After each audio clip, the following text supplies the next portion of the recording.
fat fixation. So, we're doing a quick mobility routine to open up your hips, spine, and whole body. I'm not a professional. This is just a learning and demo. Let's move. Quadruped hip circle.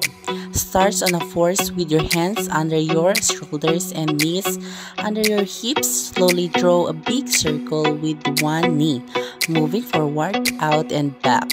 Keep your core engaged and your spine steady. This movement opens your hips and improves overall hips control. Quadruped T-spine rotation. Still on all fours, place one hand behind your head. Rotate your upper body, bringing your elbow up towards the ceiling. Then slowly back down. Focus on keeping your hips still. This helps loosen the upper back and improves posture.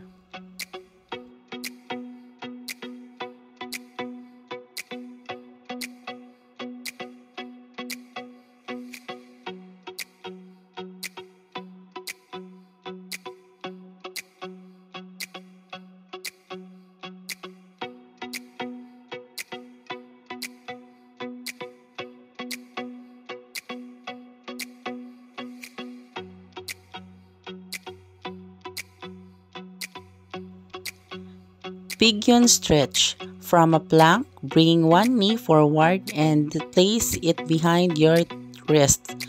Extend the other leg straight back and lower your hips. Lean forward gently. This stretch targets the glutes and deep hip muscles. Great for relieving tightness from sitting.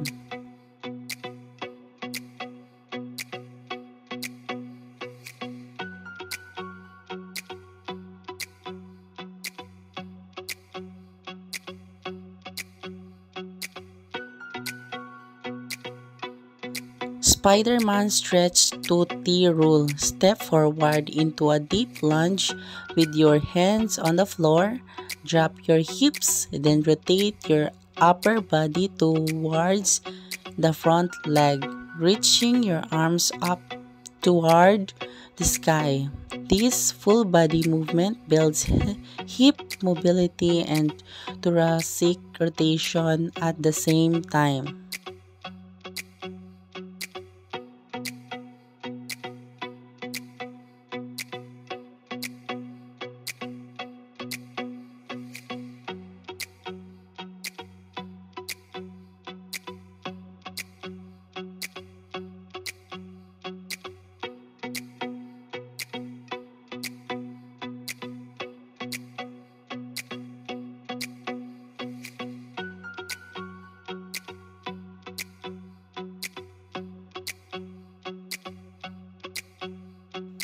Squat series. Stand with your feet shoulder width apart.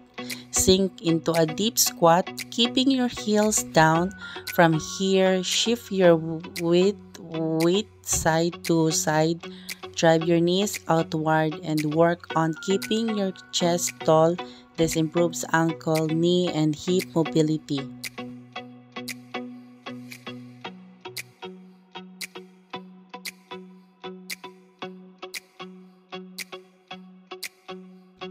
Reverse split and lateral squat. Step one leg back into split stretch, opening up your hips flexor, then move into lateral squat. Set into one side while keeping the other leg straight. These movements increase range of motion in your hips and inner thigh.